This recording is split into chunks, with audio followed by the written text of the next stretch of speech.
Okay, in the previous lecture we have seen regarding the your trusses and their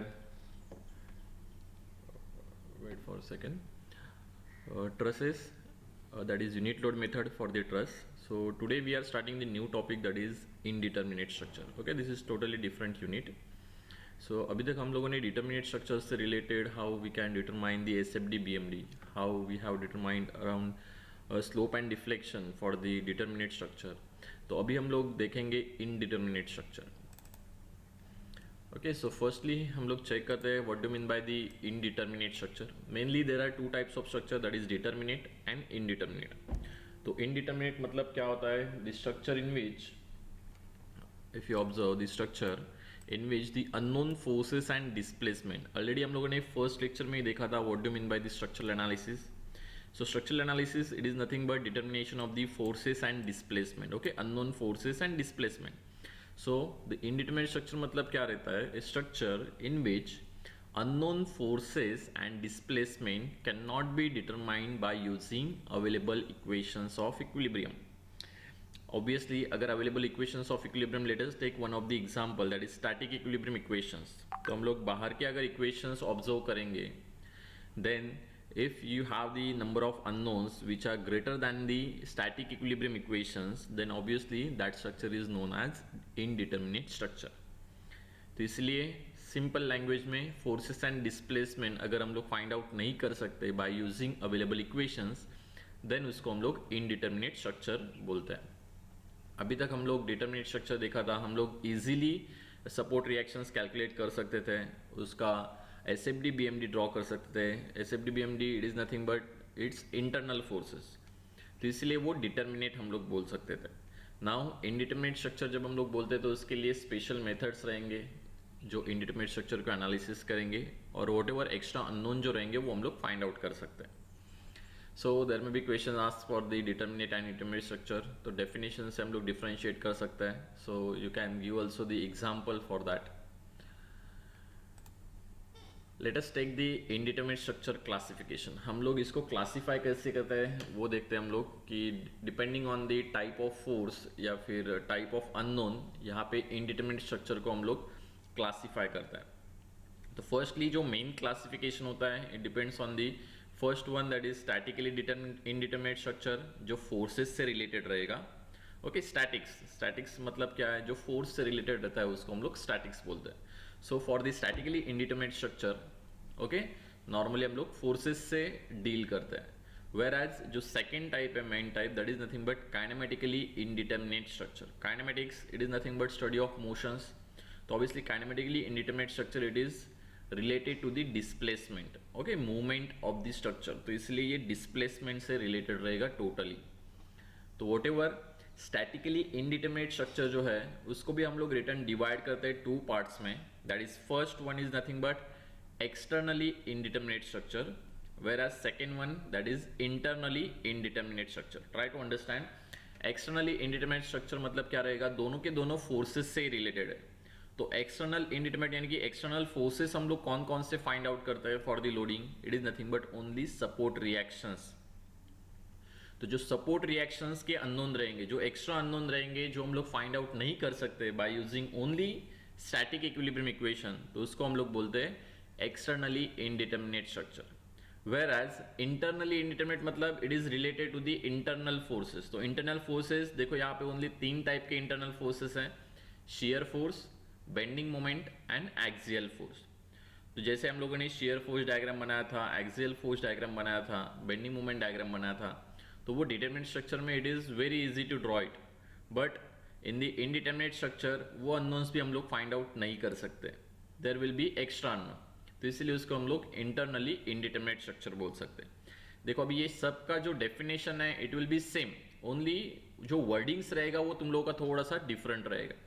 यानी कि late us consider, जब मैं statically indeterminate structure की अगर मैं डेफिनेशन बोलता हूँ तो statically indeterminate structure is nothing but a structure in which the number of unknown forces बोलूंगा मैं, अभी अननोन नहीं बोलूंगा, only the number of unknown forces, okay, that can not be determined by using the static equilibrium equations. Okay, statically indeterminate से इसलिए equation भी रहेंगे वो स्टैटिक इक्विलिब्रियम इक्वेशंस रहेंगे. That structure is known as statically indeterminate structure. Similarly kinematically indeterminate में बोलेंगे हम लोग a structure in which the number of unknown displacements that cannot be determined by using only kinematic equilibrium equations are known as kinematically indeterminate structure। तो वैसे ही हम लोग externally indeterminate and internally indeterminate के लिए हम लोग यहाँ पे मॉडिफाई करेंगे। ओके तो मेनली यही अंडरस्टैंड करना बहुत इंपॉर्टेंट है, बिकॉज जो अननोन जो तुम लोग फाइंड आउट करने जा रहे हो, once you don't know the type of the unknown कि वो स्टैटिकली इंडिटरमिनेट का टाइप है या फिर काइनेमेटिक है, whether it is external unknown force है या फिर इंटरनल अननोन फोर्स है, तब तक आप प्रॉब्लम स्टार्ट ही नहीं कर सकते। बिकॉज अननोन कौन सा है वही पता नहीं है तो हम लोग स्टार्ट नहीं कर सकते। तो इसलिए ये जो नंबर ऑफ अननोन्स है वो अपने को फाइंड आउट करना बहुत इंपॉर्टेंट रहेगा। तो देखो यहाँ पे हम लोगों ने सिर्फ इनडिटरमिनेट स्ट्रक्चर देख लिया हम लोगों ने। तो जो नंबर ऑफ अननोन जो रहता है उसको हम लोग एक टर्म देते हैं, that is nothing but इनडिटरमिनेसी of the structure. तो इनडिटरमिनेसी ऑफ द स्ट्रक्चर यहाँ पे मैंने बहुत सिंप्लीफाइड यहाँ पे डेफिनेशन लिखा हुआ है, the extra unknowns which can not be determined by using only available equations of equilibrium लिखने का यहाँ पे is known as indeterminacy of the structure. Book में देखोगे तो बहुत तुम लोग को टेक्निकल यहाँ पे बहुत बड़ा डेफिनेशन रहेगा, लेकिन फॉर योर अंडरस्टैंडिंग मैं सिंपल बता रहा हूँ, that is the extra unknown.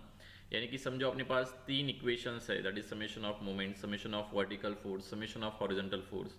तो उससे ज़्यादा अगर एक और एक्स्ट्रा यहाँ पे अननोन आ गया तो that extra unknown which cannot be determined by using only available equations is known as indeterminacy of the structure। तो इसलिए नंबर ऑफ इक्वेशंस पता होने चाहिए तुम लोगों को हर एक स्ट्रक्चर में। तो उसके हिसाब से हम लोग नंबर ऑफ अननोन्स और नंबर ऑफ इक्वेशंस दोनों में जो डिफरेंस रहेगा that is nothing but your indeterminacy of the structure. तो देखो यहाँ पे इनडिटरमिनेसी, जैसे हम लोगों ने classification of the indeterminate structure कर लिया, उसी तरह इनडिटरमिनेसी भी ऐसे ही क्लासिफाई होगी, दैट इज स्टैटिकली या static indeterminacy, kinematic indeterminacy, then external indeterminacy and internal indeterminacy. Depending on the type of structure indeterminacy भी हम लोग वैसे ही क्लासीफाई करते हैं।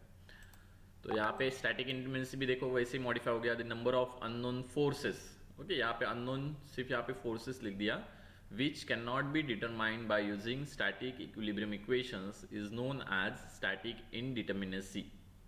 और इसको हम लोग देखो यहाँ पे डिनोट करते हैं IS से, या फिर कुछ बुक में यहाँ पे DS लिखा हुआ है। तो नॉर्मली हम लोग IS ही फॉलो करेंगे, because most of the time यहाँ पे मैं IS ही लिखता हूँ इसीलिए। ओके तो ये डिनोट करके रखो कि मेन जो स्टैटिक इंडिटरमिनेसी रहेगा उसको हम लोग IS से डिनोट करते हैं। So now IS is divided into, if you observe यहाँ पे चार्ट में, तो IS दो इसमें डिवाइड हुआ है, that is external indeterminacy and internal indeterminacy. तो यहाँ पे भी दो यहाँ पे मैंने टाइप लिखे हुए, first one that is external indeterminacy. तो एक्सटर्नल इंडिटरमिनेसी देखो कैसे हम लोग फाइंड आउट करते हैं या फिर उसको कैसे डिनोट करते हैं वो सब हम लोग देखेंगे। एक्सटर्नल इंडिटरमिनेसी उसको मैं कैपिटल E से डिनोट करता हूँ। देखो ये अपना जो नॉमिनेशन है it is totally different, it is not necessary कि आपके बुक में भी सेम ही लिखा हो, बट यू शुड नो कि E मतलब हम लोगों ने एज्यूम किया हुआ है कि इट इज एक्सटर्नल इंडिटरमिनेसी। तो किसी बुक में IE भी लिखा होगा या फिर DE भी लिखा होगा, बट यहाँ पे मैं कैपिटल E से डिनोट करता हूँ। तो थ्रू आउट द नोट्स या फिर throughout the subject we will denote it by capital E only. तो एक्सटर्नल सिंपली वर्डिंग से ही हम लोग पता कर सकते हैं, दैट इज एक्सटर्नल इंडिटरमिनेसी मतलब it is related to the external reactions, support reactions. तो यहाँ पे देखो it is simple, that is unknown support reactions और your static equilibrium equations. To determine the unknown support reactions क्या हम लोग use करते हैं, स्टैटिक इक्विलिब्रियम इक्वेशंस ही यूज करते हैं। तो जितने नंबर ऑफ अननोन रहेंगे that is unknown support reactions रहेंगे, अगर उसमें से स्टैटिक इक्विलिब्रियम इक्वेशंस हम लोगों ने माइनस कर दिया, that is capital R minus small r, तो अपने को यहाँ पे एक्सटर्नल इंडिटरमिनेसी मिलेगा, which is nothing but extra unknown, जो हम लोग सिंपली तुम लोग के जो इक्विलिब्रियम इक्वेशंस है, स्टैटिक इक्विलिब्रियम इक्वेशंस, उससे हम लोग फाइंड आउट नहीं कर सकते। It is known as external indeterminacy. तो अगर निकालना है तो हम लोग सिंपली ये फॉर्मूला यूज करेंगे, that is capital E will be equals to capital R minus small r, okay, where capital R is nothing but unknown support reactions, okay, ये components रहेंगे, unknown support reaction component भी बोल सकते हो यहाँ पे, whereas small r is nothing but static equilibrium equation। तो normally small r कितना रहता है, 3 ही रहेगा। अगर internal hinge अगर कहाँ से आता है एक्स्ट्रा, तो वहाँ पे वो एक और इक्वेशन यहाँ पे बना सकता है, बिकॉज इंटरनल हिंज से एक्स्ट्रा इक्वेशन मिलेगी अपने को। तो this is the normal external indeterminacy. Yes everyone understanding? Please इसमें कुछ डाउट है क्या किसी को? चेक करो, इट इज़ वेरी सिंपल। हम लोग थ्योरेटिकल देख रहे हैं तो इसके हिसाब से अगर आई डोंट थिंक किसी को डाउट रहेगा। ठीक है, after that external indeterminacy let us see. यहाँ पे हम लोगों ने एक एग्जांपल लिया हुआ है कि कैसे हम लोग एक्सटर्नल इंडिटरमिनेसी फाइंड आउट कर सकते हैं। कौन से भी टाइप ऑफ स्ट्रक्चर के लिए, वेदर इट इज ट्रस रहेगा या फिर फ्रेम रहेगा या फिर हाइब्रिड स्ट्रक्चर रहेगा, तीनों के लिए तुम लोगों का फॉर्मूला यहाँ पे चेंज नहीं होने वाला है। तो देखो यहाँ पे कुछ सॉल्व मैंने एग्जाम्पल किए हुए हैं, प्रीवियस बैच के लिए भी मैंने सेम किया था, इसलिए मैंने यहाँ पे सेम यहाँ पे तुम लोगों को सिखा रहा हूँ मैं। पहला मैंने यहाँ पे एक एग्जाम्पल लिया हुआ है, that is a beam which is fixed at one and and roller at the another and. तो देखो यहाँ पे जब मैं कैपिटल आर का कैलकुलेशन करूँगा, इट इज़ नॉट नेसेसरी कि यहाँ पे अननोन मिलना ही चाहिए, the value will be zero, will be in the minus. तो डिपेंडिंग ऑन, मैं आपको बताऊंगा कि आगे यहाँ पे माइनस आ गया तो क्या हो सकता है। लेटेस्ट मैंने यहाँ पे कैपिटल आर निकाला।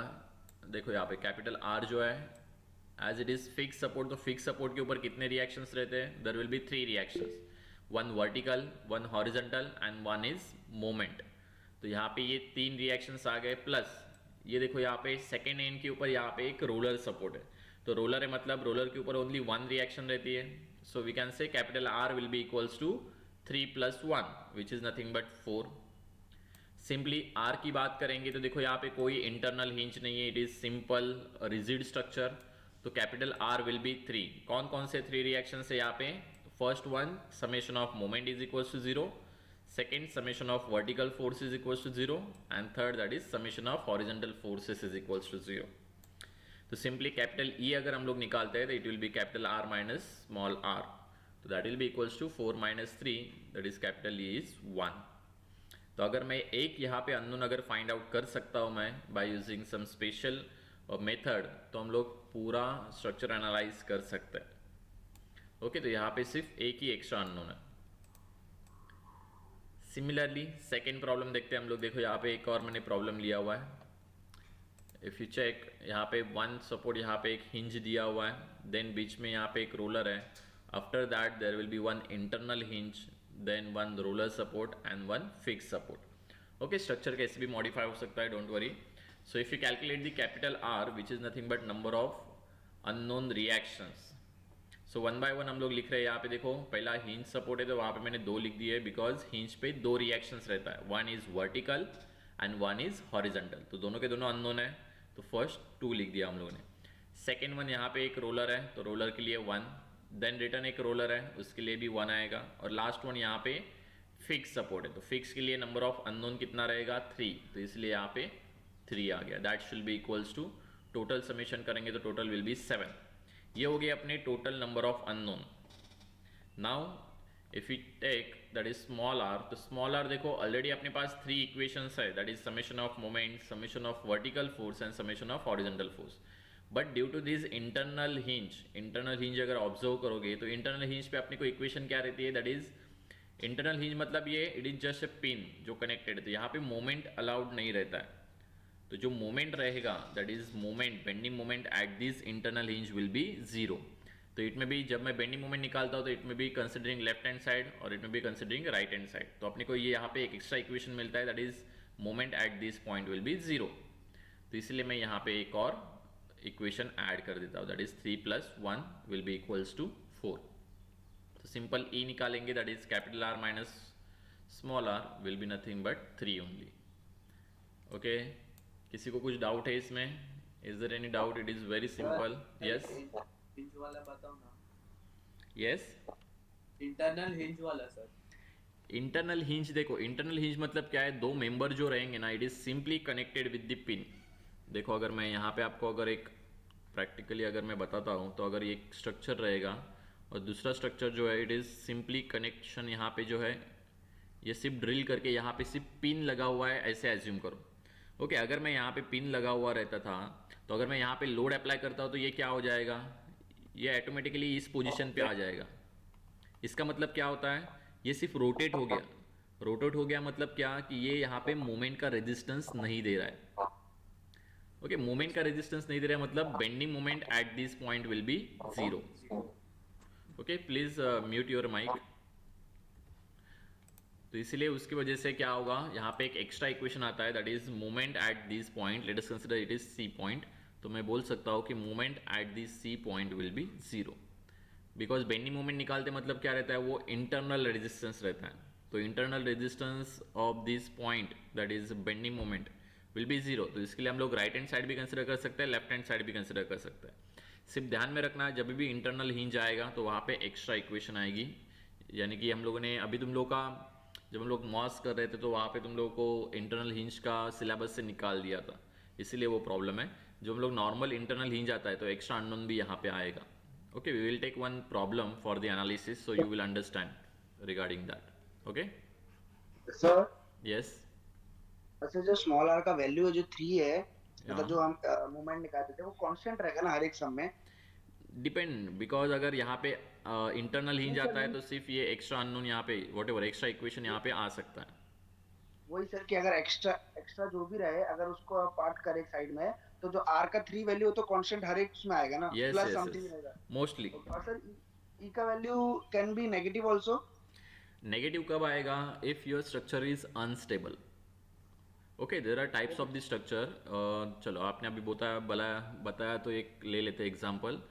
लेट अस कंसिडर, अगर मैं यहाँ पे एक, देखो ये रोलर है, लेट अस कंसिडर करो यहाँ पे भी रोलर है। ये स्ट्रक्चर एग्जिस्ट करेगा क्या, देखो रोलर है, रोलर मतलब ये मूव हो सकता है हॉरिजॉन्टली। अगर मैं यहाँ पे अगर मैं लोड अप्लाई कर दूँ पी, तो ये क्या हो जाएगा, अनलिमिटेड यहाँ पे डिफ्लेक्शन हो जाएगा, ये आगे ही चलते जाएगा जब तक मैं ये लोड हटा ना दूँ।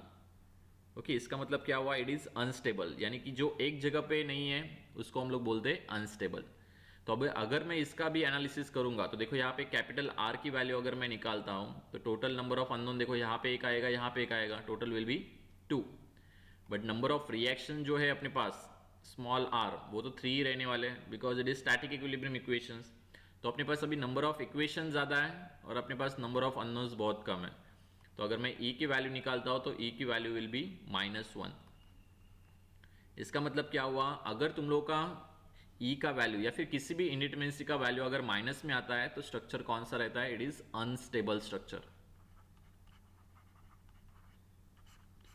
Okay, it is a type of structure. Unstable structure मतलब जिसमें नंबर ऑफ इक्वेशन ज्यादा है as compare to the number of unknown, यानी कि ये स्टेबल नहीं रहेगा। अगर मैं लोड अप्लाई करता हूं तो ये फेल हो सकता है, या फिर तुम लोग बोल सकते हो या फिर अनलिमिटेड डिस्प्लेसमेंट क्रिएट करेगा। अंडरस्टूड?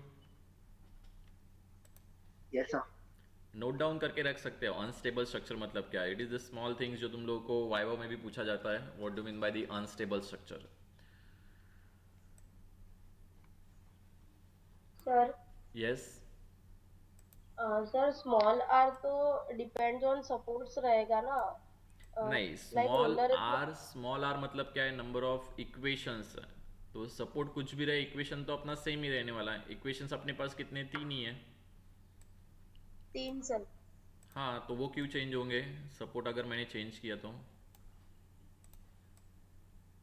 हाँ ओके सर। कैपिटल आर आपका चेंज होगा अगर आपका सपोर्ट चेंज होता है, तो capital are depending on this support, यहाँ पे कैपिटल आर का वैल्यू हम लोग लिखेंगे। ओके, और प्लीज़ यहाँ पे ध्यान से ही दे दो, ध्यान दे दो ठीक से, बिकॉज जब तक तुम लोग को ये नंबर पता नहीं है दैट इज ई का, तब तक हम लोग को पता ही नहीं रहेगा कि कौन सी मेथड यूज़ करना है या फिर अपने को करना क्या है।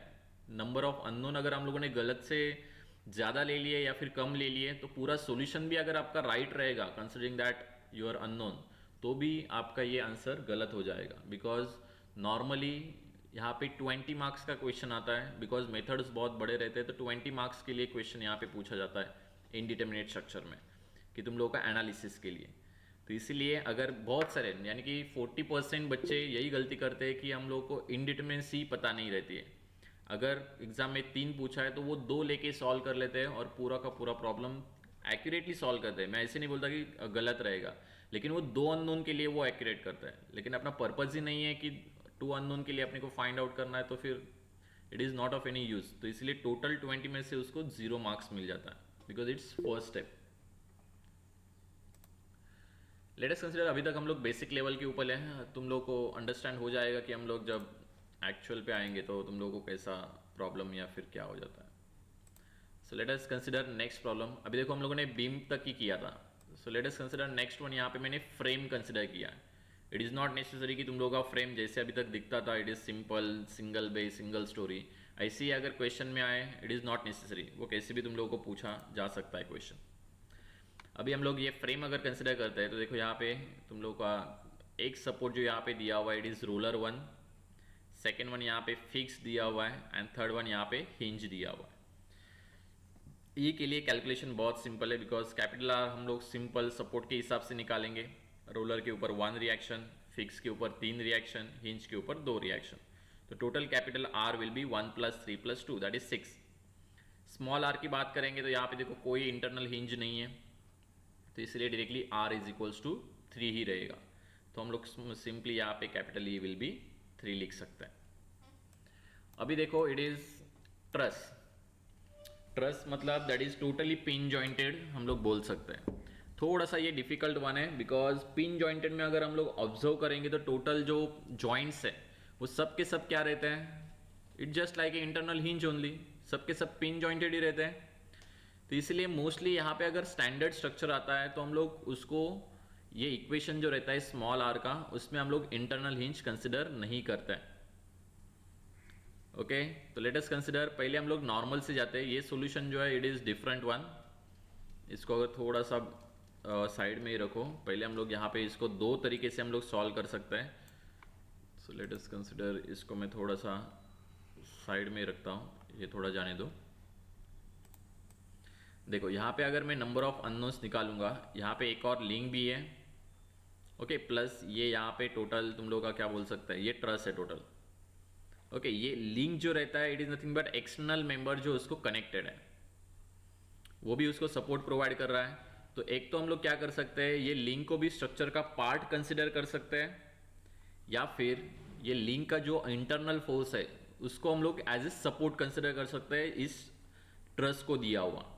तो इट डिपेंड्स ऑन यू। अगर मेरे को लिंक नहीं कंसिडर करना है तो हम लोग सिंपल उसको स्ट्रक्चर का पार्ट ही कंसिडर करेंगे। वेट, ये तुम लोग का सॉल्यूशन जो पहला है हम लोग इंटरनल हिंज से ही करते हैं। अभी देखो इंटरनल हिंज जब हम लोग कब कंसिडर करेंगे वो ध्यान में रखो। इफ देखो मैं यहाँ पे डेफिनेशन लिखता हूँ, इफ इंटरनल हिंज को अगर मैं रिमूव करता हूँ, if removal of internal hinge create or we can say divides structure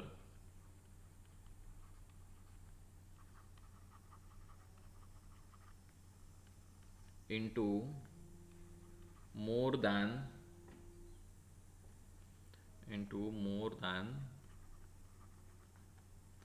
one part।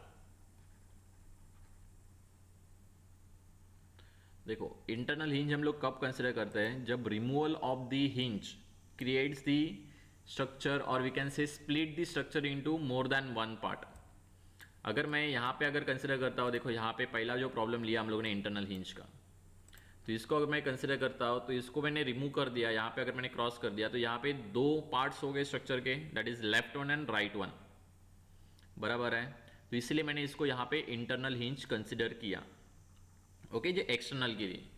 Similarly अगर मैं यहाँ पे कंसिडर करता हूँ तो देखो यहाँ पे बहुत सारे इंटरनल हिंज है, लेकिन अभी देखो मैंने इसको अगर रिमूव कर दिया, इस पार्ट को, इस इंटरनल हिंज को अगर मैंने रिमूव कर दिया तो स्ट्रक्चर के पार्ट्स हो रहे हैं क्या, नंबर ऑफ स्ट्रक्चर यहाँ पे डिवाइड हो रहे हैं क्या, नहीं, बिकॉज ये स्ट्रक्चर इस साइड से कनेक्टेड है। तो इसलिए ये जो हिंज है इसको मैं इंटरनल हिंज नहीं बोल सकता बिकॉज स्ट्रक्चर एक ही पार्ट में स्प्लिट हो रहा है। बट अगर मैं यहाँ पे दूसरा स्ट्रक्चर अज्यूम करता हूँ, वेट फॉर अ सेकेंड, ये अगर मैं कंसिडर करता हूँ, देखो यहाँ पे इंटरनल हिंज है एक, अगर मैंने इसको रिमूव कर दिया इस इंटरनल हिंज को, तो देखो यहाँ पे स्ट्रक्चर के दो पार्ट हो रहे हैं, that is this one is left one and ये पूरा स्ट्रक्चर एक राइट वन। तो ये दोनों के दोनों यहाँ पे स्प्लिट हो रहे हैं, इसलिए मैं इसको इंटरनल हिंज कंसिडर कर सकता हूँ अगर ये लिंक को मैं स्ट्रक्चर का पार्ट एज्यूम करता हूँ। तो मैं एक टाइम पे यहाँ पे स्ट्रक्चर का पार्ट एज्यूम करके इसको सॉल्व करता हूँ, दूसरे में हम लोग इसको एज ए सपोर्ट कंसिडर करेंगे। सो लेट अस कंसिडर कि ये स्ट्रक्चर का पार्ट है, तो स्ट्रक्चर का पार्ट है तो यहाँ पे क्या हो गया, इंटरनल हिंज हो गया, तो यहाँ पे एक और एक्स्ट्रा इक्वेशन आएगा। तो देखो मैं यहाँ पे सॉल्यूशन बनाया हुआ है, कैपिटल आर मैंने यहाँ पे लिखा हुआ है। अभी देखो ये स्ट्रक्चर का पार्ट है, मतलब ये क्या हो जाएगा, यहाँ पे ये सपोर्ट हो जाएगा, सपोर्ट पे यहाँ पे हिंज है, तो यहाँ पे दो इक्वेशंस आएंगे, सॉरी दो रिएक्शंस आएंगे, यहाँ पे दो रिएक्शंस आएंगे और यहाँ पे दो रिएक्शंस आएंगे, तो total will be 6। Okay, please ध्यान दो, ये टोटल स्ट्रक्चर है, यहाँ से लेके टोटल ये पूरा, तो इसलिए ये जो पॉइंट है एंड पॉइंट, इसको मैं सपोर्ट कंसिडर कर रहा हूँ। ओके, तो सपोर्ट के लिए यहाँ पे दो रिएक्शंस आ गए। कैपिटल स्मॉल आर अगर मैं कंसिडर कर रहा हूँ, ऑलरेडी यहाँ पे 3 इक्वेशंस है, that is equations of static equilibrium, plus इसको रिमूव करता हूँ तो मैं स्ट्रक्चर के 2 पार्ट हो रहे हैं, तो इसलिए इंटरनल हिंज का एक और इक्वेशन आएगा यहाँ पे, तो इसलिए यहाँ पे 3 + 1 दैट इज 4 हो गया। अभी मैं E से निकालता हूँ तो E will be equals to 2 है, अंडरस्टूड। लेकिन अगर ये मेरे को लिंक एज ए स्ट्रक्चर का पार्ट कंसिडर नहीं करना है, वी कैन कंसिडर कि ये सिर्फ सपोर्ट है स्ट्रक्चर के लिए, पूरे स्ट्रक्चर के लिए, तो मैं ये इसका reaction as your external reaction assume कर सकता हूँ। अगर मैं इसको लिंक बोलता हूँ तो ये इसका जो इंटरनल रिएक्शन है वो स्ट्रक्चर के लिए क्या हो जाएगा, यहाँ पे ये सपोर्ट प्रोवाइड करेगा, मतलब ये एक ही डायरेक्शन में यहाँ पे स्ट्रक्चर का कंपोनेंट मिल रहा है, तो इसको मैं capital R, that is R में इसका वैल्यू क्या हो जाएगा, ओनली 1 हो जाएगा, जो मैं यहाँ पे 2 लिखता था।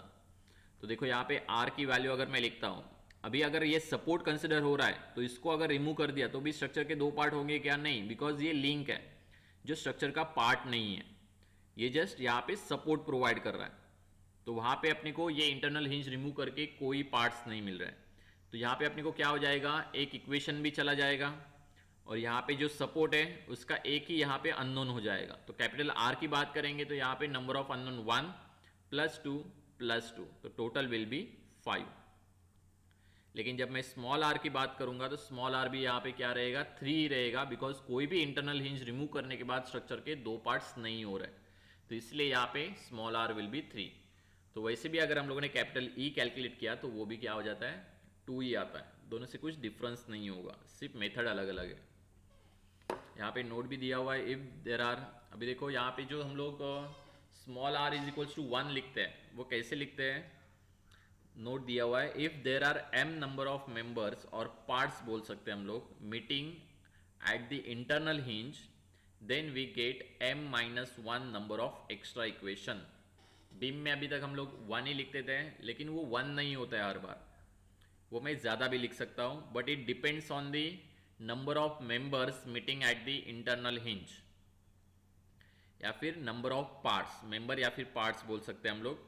तो after removal of internal hinge structure के कितने पार्ट्स हो रहे हैं, that parts -1 it is nothing but your extra equation.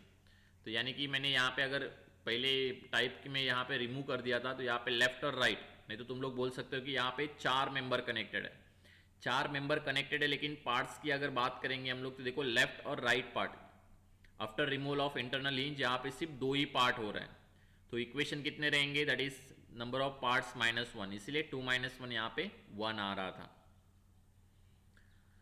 पहले एग्जांपल में देखोगे तो यहाँ पे देखो 2 मेंबर्स कनेक्टेड है, यानी कि 2 पार्ट्स कनेक्टेड है, तो इसलिए यहाँ पे 2 - 1 1 आ रहा था।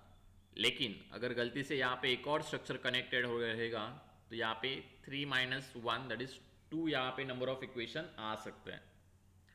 ओके, आएंगे वो बाद में, डोंट वरी, ये सिर्फ हम लोग सिंपल प्रॉब्लम ही देख रहे हैं। यस, इसमें कुछ डाउट है चेक करो, बिकॉज इसमें it is little bit difficult. Sir yes, sir यहाँ पे हम लोग इफ टॉप एंड बॉटम वाला दोनों हिंज रिमूव करते हैं तो हमारा 2 पार्ट हो जाएगा ना स्ट्रक्चर। एट ए टाइम एक ही हिंज रिमूव करना है तुम लोगों को, टोटल जॉइंट्स टोटल स्प्लिट नहीं करना है। Okay sir. सर ये लिंक वाला बताओ ना एक बार, कि मतलब वो सपोर्ट पे एक ही क्यों आया रिएक्शन। लिंक मतलब क्या रहता है, इट इज एक्सियल मेंबर ही यही है, तो एक्सियल मेंबर है मतलब इसके अंदर क्या रहेगा, एक ही रिएक्शन रहेगा। तो अगर मैं इट इज समझो ना, जैसे हम लोगों ने यहाँ पे स्टील रॉड सिर्फ यहाँ पे वेल्ड करके रखा हुआ है, तो टोटल रिएक्शन ये सिर्फ स्टील का जो रॉड है वही लेगा, तो उसका इंटरनल रिएक्शन कितना रहेगा, एक ही एक्सियल फोर्स रहेगा ना। तो वो एक्सियल फोर्स क्या कर रहा है, सिर्फ ये स्ट्रक्चर को यहाँ पे एक रिएक्शन, सपोर्ट रिएक्शन प्रोवाइड कर रहा है, बाकी कुछ नहीं प्रोवाइड कर रहा है। क्यों, बिकॉज मैं इसको स्ट्रक्चर का पार्ट नहीं कंसिडर कर रहा हूं। अगर पार्ट कंसिडर करता था तो ये स्ट्रक्चर के अंदर आता था इतना स्ट्रक्चर, तो अपना सपोर्ट कहाँ पे रहता था, ये डायरेक्टली इस पॉइंट के ऊपर। तो इस पॉइंट के ऊपर जब मैं जाऊंगा तो सिंपल हम लोगों का सॉल्यूशन इस तरह से मॉडिफाई हो जाएगा। तो सर ऐसा अगर कोई समय से कंसीडर नहीं करेंगे तो भी ऐसे चलता है क्या? यस चलेगा, ये दो टाइप से हम लोग कर सकते हैं, इसलिए मैंने दो टाइप से सॉल्यूशन बताया हुआ है। अगर मैं इसको स्ट्रक्चर का पार्ट कंसिडर करता हूँ तो उसके लिए ये सॉल्यूशन आएगा। If you want to consider as a support it, because ये कैसे एक ही मेंबर है तो इसको ये सपोर्ट भी हम लोग प्रोवाइड कर सकते हैं, तो उसके लिए भी तुम लोगों का आंसर चेंज नहीं होगा। सर अगर हम्म जहाँ पे हमने उसको पार्ट डिवाइड किया है, हम्म अगर वहां पे अगर इनके थ्री, अगर इस पूरे डायग्राम के थ्री अलग अलग पार्ट्स हो जाते हैं तो हम आर इज इक्वल टू 3+2 लेते हैं ना? Yes yes, it okay sir. Depends, मैं बोला था ना m-1 करना है, यानी कि नंबर ऑफ पार्ट कितने मीट हो रहे हैं यहाँ पे -1। आपका आगे का एग्जाम्पल आएगा वैसे ही, बिकॉज ट्रस्ट के लिए इट इज़ वेरी डिफिकल्ट तीन तीन पार्ट कंसिडर करना, यानी कि तीन स्ट्रक्चर कंसिडर करना बहुत डिफिकल्ट होता है। लेकिन फ्रेम में अगर हम लोग बात करेंगे तो वहाँ पे मैं 3 मेंबर या फिर 4 मेंबर कनेक्ट कर सकता हूँ एक पॉइंट के ऊपर। Okay, okay sir. I hope understand हो गया तुम लोगों को। नेक्स्ट मैं प्रॉब्लम देखता हूँ। Let us consider internal independency, हम लोग कंसिडर कर लेते हैं। एक्सटर्नल के लिए देखो वापस तुम लोग के एग्जांपल आने ही वाले हैं। मोस्ट ऑफ द एग्जांपल तुम लोग भी देखो, कोई भी एग्जांपल रहेगा कोई भी बुक में, उसका हम लोग इंडिटरमिनेंसी फाइंड आउट कर सकते हैं। तो इट इज़ नॉट नेसेसरी कि मैं अगर लिमिटेड प्रॉब्लम तुम लोग को दे रहा हूँ तो वही कंसिडर करें, बिकॉज जब पेपर में तुम लोग को क्वेश्चन पूछा जाता है तो वो समवट डिफरेंट ही रहता है। बिकॉज कैसे इट इज़ वेरी सिंपल, अगर सॉल्व किया रहेगा तो वही अगर प्रॉब्लम पूछेंगे तो it will B not of any use. तो इसलिए एग्जाम में कुछ तो नया स्ट्रक्चर ही बनाते हैं, एग्जामिनर कुछ ऐसा ही पेपर सेट करता है कि आपने प्रीवियसली कभी वो देखा नहीं होगा स्ट्रक्चर, बिकॉज ज्योमेट्री कैसे भी चेंज किया जा सकता है। But you should not forget your concept कि मैं यहाँ पे आर मतलब क्या है, स्मॉल आर मतलब क्या है, स्मॉल आर कैसे मॉडिफाई हो सकता है, कैपिटल आर भी कैसे मॉडिफाई हो सकता है, ये सब चीज़ें तुम लोगों को ध्यान में रखना है। और ये तुम लोगों का जो एक्सटर्नल इंडिपेंडेंसी है वो हर एक टाइप के स्ट्रक्चर के लिए सेम ही रहता है, लेकिन इंटरनल इंडिपेंडेंसी रहेगा, इट विल बी डिफरेंट। देखो यहाँ पे internal independency second part of the static independency बोल सकते हो, उसको मैं इंडिकेट करता हूँ ओनली कैपिटल आई से। ओके, अगर उसको मेरे को डिफाइन करना है तो it is nothing but any structure in which internal member force, देखो मैंने स्पेसिफिकली यहाँ पे जो अननोन फोर्सेस है यहाँ पे हम लोग लिखेंगे कि any structure in which the internal member forces are more than the available equations is known as internally indeterminate structure, and the number by which these internal forces, the number by which these internal forces, bracket में लिखा हुआ है कौन कौन से internal forces है, shear force, axial force, bending moment. Okay, these internal force exceed over and above the available equations. Okay यानी कि जितने अवेलेबल इक्वेशंस है उससे एक्स्ट्रा जो तुम लोगों के अननोन रहेंगे is referred as internal indeterminacy. चाहिए तो मैंने एक्सटर्नल के लिए लिखा है तो वैसे भी लिख सकते हो, ये तुम लोग का प्रॉपर डेफिनेशन है जो तुम लोग को बुक में दिया रहेगा, उसमें तुम लोग का इंटरनली इंडिटरमिनेट स्ट्रक्चर भी डिफाइन करते हैं, एंड उसके बाद वो बोलते हैं कि the number by which the internal forces exceeds over and above the available equations is referred as internal indeterminacy. उसको डिनोट करते हैं हम लोग कैपिटल आई से। अभी यहाँ पे देखो एक सिंपल यहाँ पे नोट है, बिकॉज दो तीन यहाँ पे प्रॉब्लम आते हैं कि वो इंटरनली डिटर्मिनेट ही रहता है। Beams are always internally determinate structure. Okay, ये नोट डाउन करके रखो because it is very important. Viva question या फिर कुछ आपका एमसीक्यू रहेगा तो इसमें ये क्वेश्चंस पूछे जा सकते हैं कि internally determinate structure following are the which of the following is internally determinate structure. तो उसके लिए हम लोग बोल सकते हैं कोई भी बीम अगर हम लोग कंसिडर करेंगे तो वो इंटरनली डिटर्मिनेट रहता है। और we can say any structure in which the members are not forming loops, okay, is known as internally determinate structure. Total internal independency जो रहता है वो लूप्स के ऊपर डिपेंड रहता है, जितने नंबर ऑफ लूप्स रहेंगे उसके हिसाब से इंटरनल इंडिपेंडेंसी वैरी होता है। तो अगर लूप्स ही नहीं रहेंगे किसी स्ट्रक्चर में तो उसको भी हम लोग बोल सकते हैं it is internally determinate structure. अभी लूप्स के ऊपर कैसे डिपेंड रहता है हम लोग देखेंगे। ठीक है, चलो वन बाय वन देखते हैं हम लोग। पहले यहाँ पे पिन जॉइंटेड फ्रेम लिखा हुआ है, that is pin jointed frame is nothing but truss. Okay, pin jointed frame truss. Trust के लिए देखो यहाँ पे फॉर्मूला जनरेट किया हुआ है, वॉट हम लोग ये फॉर्मूले जो लिखते हैं वो सबके लिए डेरिवेशन है, लेकिन मैं अभी डेरिवेशन के ऊपर ज़्यादा ध्यान नहीं दे रहा हूँ बिकॉज इट इज़ क्वेश्चन में तुम लोगों को कभी पूछा नहीं जाता है और इतना कुछ इंपॉर्टेंस भी नहीं है उसका। ओके, इंटरनल इंडिपेंडेंसी मतलब क्या रहेगा इसमें, दीज आर नथिंग बट जो इंटरनल फोर्सेस है फ्रेम। अभी ये क्या है तुम लोगों का ट्रस है, तो ट्रस में क्या रहता है internal force, it is only axial force, यानी कि एक मेंबर के लिए एक एक्सियल फोर्स यहाँ पे तुम लोग का इंटरनल इंडिपेंडेंसी रहता है। Are you understanding? एक मेंबर के लिए इंटरनल फोर्स कौन सा रहता है, that is one axial force only. Truss में शियर फोर्स और बेंडिंग मोमेंट नहीं रहता है इंटरनल में। ओके, बिकॉज ट्रस का डेफिनेशन ही वही है कि जिसका मेंबर जो रहेगा will carry only axial forces. तो वन मेंबर के लिए ओनली सिंगल तुम लोग का एक एक्सियल फोर्स रहेगा। तो इसलिए टोटल नंबर ऑफ अननोन्स अगर मैं एज्यूम करता हूँ, total number of internal unknowns अगर मैं एज्यूम करूंगा, तो these are nothing but small m which is nothing but number of members. Okay, number of members ही तुम लोगों के नंबर ऑफ अननोन्स रहेंगे। उसके बाद अभी हर एक जॉइंट के ऊपर अगर तुम लोग ऑब्जर्व करोगे, हर एक जॉइंट के ऊपर हम लोग दो इक्वेशंस लेते हैं, summation of vertical force is equals to 0, summation of horizontal force is equals to 0। Why 2 third क्यों नहीं लेते हैं, बिकॉज ये क्या रहता है, जब मैं ट्रस की बात करता हूं तो जॉइंट क्या रहता है, इट इज हिंज। तो हिंज पे मोमेंट नहीं आता है, तो इसलिए थर्ड इक्वेशन यहाँ पे यूज ही नहीं होता है, that is summation of moment हम लोग यूज ही नहीं कर सकते। तो इसलिए हर एक जॉइंट के ऊपर यहाँ पे क्या होगा, दो इक्वेशंस यहाँ पे कंसिडर होगा। तो यहाँ पे अगर डेरिवेशन भी लिखना है तो हम लोग ऐसे लिख सकते हैं कि टोटल नंबर ऑफ अननोन, देखो कैपिटल M हो गया, minus total number of equations लिखने पड़ेंगे, तो जितने नंबर ऑफ जॉइंट्स रहेंगे उतने नंबर ऑफ यहाँ पे क्या हो जाएंगे, इक्वेशंस हो जाएंगे। अंडरस्टूड? हर एक जॉइंट के ऊपर दो तुम लोग के इक्वेशंस, तो total number of joint, J मतलब टोटल नंबर ऑफ जॉइंट, तो total number of joint multiply by 2, these are nothing but total number of equations. Okay, और बाद में हम लोग ऑलरेडी यहाँ पे स्मॉल आर भी यहाँ पे यूज किया हुआ है, स्मॉल आर भी हम लोग यूज करते हैं बिकॉज इक्विलिब्रियम इक्वेशन जो रहेगा टोटल, वो टोटल इक्विलिब्रियम इक्वेशन से भी हम लोगों ने रिएक्शन ऑलरेडी निकाला हुआ है।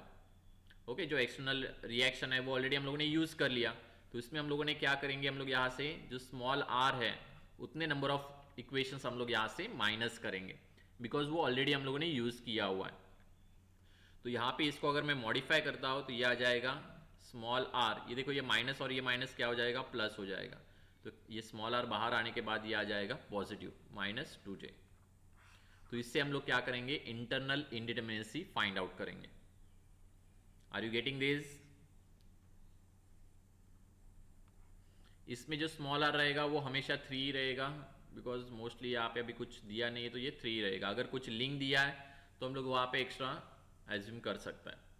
तो देखो यहाँ पे where m is nothing but number of members, small r is nothing but number of equilibrium equations and j is nothing but number of joints।